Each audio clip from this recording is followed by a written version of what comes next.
Welcome to lecture of programming fundamentals. इस lecture में हम C and C plus plus program के structure के बारे में बात करेंगे। बेसिकली तो हम कह चुके हैं कि हमारा फोकस सी प्लस प्लस पे होगा, लेकिन जब हम इसको बिल्कुल स्टार्ट करने जा रहे होते हैं तो हमें कम से कम डिफरेंस तो पता होना चाहिए कि सी और सी प्लस प्लस में डिफरेंस क्या है और इसके सिंटेक्स में डिफरेंस क्या है, उसको किस तरह से लिखते हैं। तो यहाँ पे मैं एक चीज क्लियर करता चलूं कि इन दो लैंग्वेजेस में मेन डिफरेंस क्या है। बेसिकली जो सी लैंग्वेज है उसको हम कहते हैं सी इज ए प्रोसीजरल लैंग्वेज, और जो सी प्लस प्लस है वो प्रोसीजरल लैंग्वेज तो है ही, उसके साथ साथ वो ऑब्जेक्ट ओरिएंटेड लैंग्वेज भी है। यानी अब इससे क्या मुराद है, इसकी बहुत ज्यादा डेप्थ में हमें इस स्टेज पे जाने की जरूरत नहीं है, लेकिन आपको थोड़ा सा याद दहानी के लिए या कह लें कि आपको थोड़ा सा एक बेस बनाने के लिए एक चीज बताता चलूं कि जो जिस लैंग्वेज को हम कह रहे होते हैं ना कि प्रोसीजरल लैंग्वेज, जिसमें सी इज ए प्रोसीजरल लैंग्वेज, इसका मतलब है कि इसमें हम प्रोग्राम को स्मॉल पार्ट्स में डिवाइड करते हैं, उन पार्ट्स को यूजुअली हम फंक्शंस का नाम देते हैं। और जो सी प्लस प्लस है वो प्रोसीजरल तो है ही है, उसके साथ ऑब्जेक्ट ओरिएंटेड भी है। अब ऑब्जेक्ट ओरिएंटेड से क्या मुराद है कि इसमें हम जो प्रोग्राम होता है उसको स्मॉल पार्ट्स में डिवाइड करते हैं और उन पार्ट्स को हम ऑब्जेक्ट का नाम देते हैं। तो यानी यहां से हम कह सकते हैं मेन डिफरेंस क्या है कि जो सी प्लस प्लस है और सी में, कि सी एक प्रोसीजरल लैंग्वेज है और C plus plus procedural plus object oriented है। तो आइए अब इसके स्ट्रक्चर की बात करते हैं। ये आपके सामने एक प्रोग्राम लिखा हुआ है जो कि सी लैंग्वेज में है, और इसके साथ एक और प्रोग्राम ये लिखा हुआ है जो कि सी प्लस प्लस में। यानी आपकी स्क्रीन पे इस वक्त आप दो प्रोग्राम्स देख रहे हैं, एक सिंपल सी में है और एक सी प्लस प्लस में है। अब इनमें फर्क क्या है? देखिए, जब हम सी के अंदर प्रोग्राम करते हैं ना, तो हम सबसे पहले आप ये देख रहे होंगे हैश का साइन है, इंक्लूड, और ये एंगल ब्रैकेट के अंदर लिखा हुआ है stdio.h। अब ये क्या चीज है? बेसिकली ये जो पहली आपको एक स्टेटमेंट, एक लाइन लिखी नजर आ रही है, इसको हम बोलते हैं प्री प्रोसेसर डायरेक्टिव। ये जो प्री प्रोसेसर डायरेक्टिव होता है, जब भी हम सी या सी प्लस प्लस में काम करते हैं, हमने प्री प्रोसेसर डायरेक्टिव को लाजमी ऐड करवाना है इसमें, या लाजमी ये वाली लाइन ऐड करेंगे हम, जो कि हैश साइन से शुरू होती है। और इंक्लूड का मतलब है इस प्रोग्राम में ऐड कर दी जाए stdio.h, यानी standard input output dot H का मतलब ये एक हेडर फाइल है। हम इस हेडर फाइल को अपने प्रोग्राम में ऐड करवाएंगे, और ये वो चीज होती है जिस तरह जब हम प्रोग्राम को कंपाइल करते हैं ना, कंपाइलर उसको देखता है कोई एरर तो नहीं है। ये कंपाइलेशन का प्रोसेस स्टार्ट होने से पहले ही, जैसे ही हम प्री प्रोसेसर डायरेक्टिव को डिक्लेयर करते हैं या स्टेटमेंट को ऐड करते हैं, तो ये उसी वक्त इन्वोक हो जाता है हमारे प्रोग्राम के अंदर। तो प्री प्रोसेसर डायरेक्टिव जिनकी मैंने बात की ना, एक तो इंक्लूड है, इसके अलावा एक और प्री प्रोसेसर डायरेक्टिव भी होता है जिसको हम कहते हैं डिफाइन। यानी उसको किस तरह से लिखते हैं, उसको भी हम ऐसे ही हैश का साइन डाल के डिफाइन लिख देते हैं, DEFINE, डिफाइन। तो ये वाला प्री प्रोसेसर, ये भी प्री प्रोसेसर डायरेक्टिव है। ये कहां पे यूज होता है? जब हम किसी चीज को डिफाइन कर रहे हो। मसलन मैं डिफाइन कर देता हूं, फॉर एग्जांपल कोई भी हमारे पास सैंपल है, मैं उस सैंपल का कहता हूं जी जो साइज है वो क्या होगा, 10 होगा। यानी डिफाइन के साथ मैंने साइज लिख दिया, आगे मैंने 10 लिख दिया। इसका मतलब है मेरे प्रोग्राम में जहां भी साइज आएगा वो उसकी वैल्यू 10 ऑटोमेटिकली ले लेगा। तो ये भी प्री प्रोसेसर डायरेक्टिव है, लेकिन डिफाइन की तरफ हम बाद में जाएंगे। फिलहाल हम इंक्लूड का डिस्कशन करते हैं कि किस तरह से इसको जो है हमें जरूरत इसकी क्यों पड़ती है। तो ये जिस तरह मैंने लिखा कि सी लैंग्वेज में इंक्लूड stdio.h, और भी हमारे पास इस तरह की हेडर फाइल्स हैं, लेकिन फिलहाल हम इसी का अभी जो है स्टार्टिंग में इसी से स्टार्ट कर रहे हैं, यानी standard input output dot H. ये जो डॉट एच है ना हेडर फाइल, ये शो कर रहा है कि जहां पे हमने, आपको पता है कोई भी हम आईडी, जो कि हम इससे पहले लेक्चर में देख चुके हैं कि आईडी क्या होती है, एक सॉफ्टवेयर होता है, जब हम उसको इंस्टॉल करते हैं तो कुछ फाइल्स वगैरह हमारी सी ड्राइव में जहां भी इंस्टॉल कराते हैं वहां पे कुछ फाइल्स क्रिएट हो जाती हैं। तो डॉट एच का मतलब है कि ये stdio.h एक फिजिकल फाइल है जो कि एग्जिस्ट कर रही है हमारी जहां पे प्रोग्राम फाइल्स है वहां पे। और उसके बाद ये फिजिकल फाइल है, यानी इस फाइल के अंदर डेफिनेशन होगी कुछ चीजों की। मसलन हमने कोई चीज जब आउटपुट के ऊपर देखनी है, जब आउटपुट के ऊपर देखनी है तो हम एक कमांड यूज करते हैं, जिस तरह यहां पे प्रिंट एफ लिखा हुआ है, तो इस प्रिंट एफ की डेफिनेशन क्या है वो यहां पे मिलेगी हमारे कंपाइलर को stdio.h के अंदर। तो ये तो बेसिकली हमने देख लिया कि हम जो पहली आपने यहां पे एक लाइन लिखी देखी, एक स्टेटमेंट देखी, हैश इंक्लूड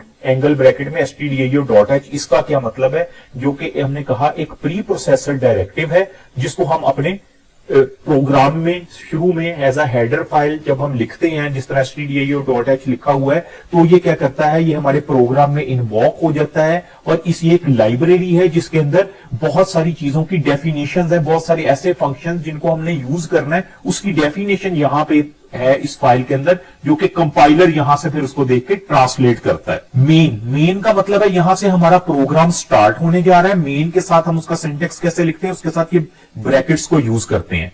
उसके बाद एक करली ब्रैकेट आती है, करली ब्रैकेट का मतलब कि यहां से हमारे प्रोग्राम की बॉडी स्टार्ट होने वाली है। ये देखिए करली ब्रैकेट यहां स्टार्ट है और एक एंडिंग, यूजुअली इसको स्टार्ट और एंडिंग जैसे ही आप आईडी में देखेंगे ना, एक ब्रैकेट डालेंगे उसके साथ उसकी क्लोजिंग ब्रैकेट यानी एंडिंग ब्रैकेट भी आ जाएगी। इसका मतलब है इसके दरमियान में अब आपने प्रोग्राम की बॉडी लिखनी है। यहां पे देखिए मैंने लिखा हुआ प्रिंट एफ।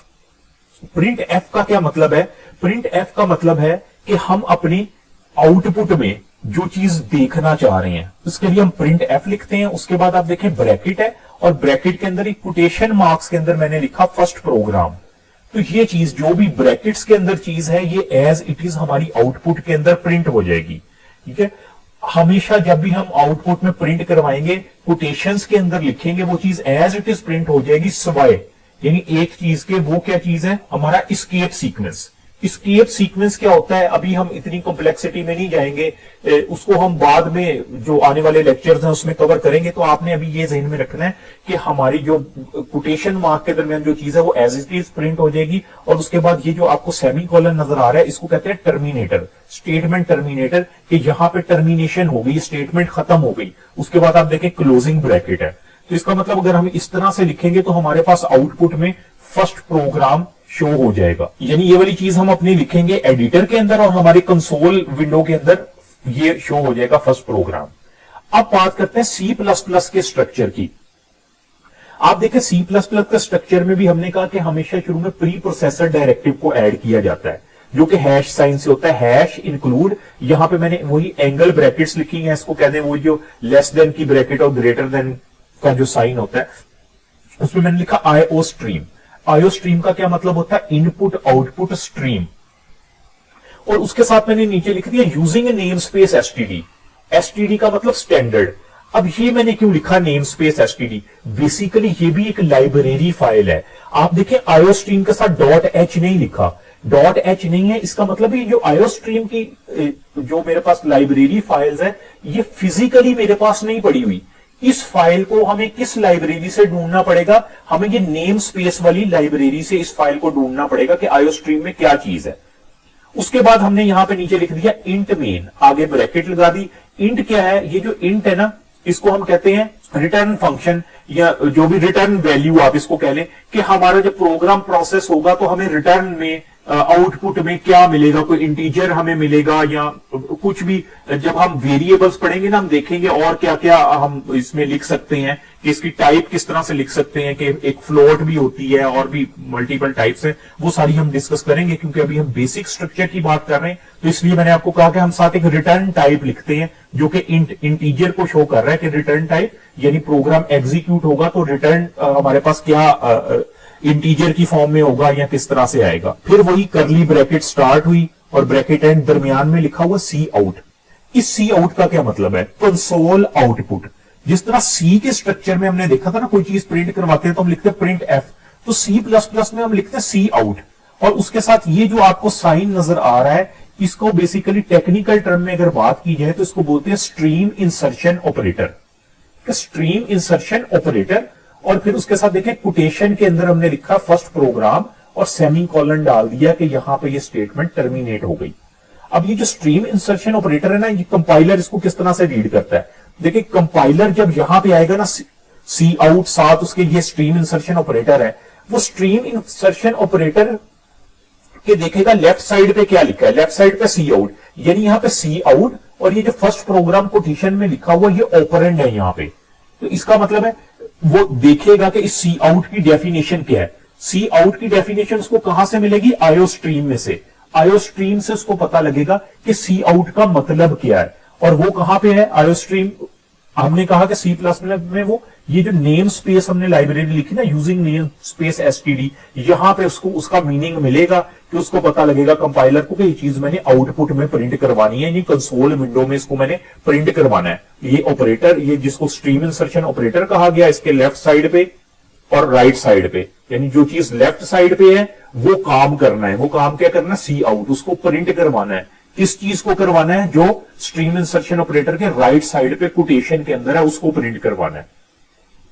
तो बेसिकली ये हमारा जी प्रोग्राम का स्ट्रक्चर होता है। बिल्कुल हमने बेसिक सा सिंपल सा स्ट्रक्चर देखा, और इन दोनों को सी और सी प्लस प्लस को डिस्कस करने की जरूरत क्यों थी वो भी मैंने यहां पे मेंशन कर दी कि हमें पता होना चाहिए कि इन दोनों में डिफरेंस क्या है। इसीलिए मैंने स्टार्ट में आपको बताया कि जो एक प्रोसीजरल लैंग्वेज है, दूसरी प्रोसीजरल प्लस ऑब्जेक्ट ओरिएंटेड है, और उसमें एक छोटा सा डिफरेंस भी मैंने आपको बताया।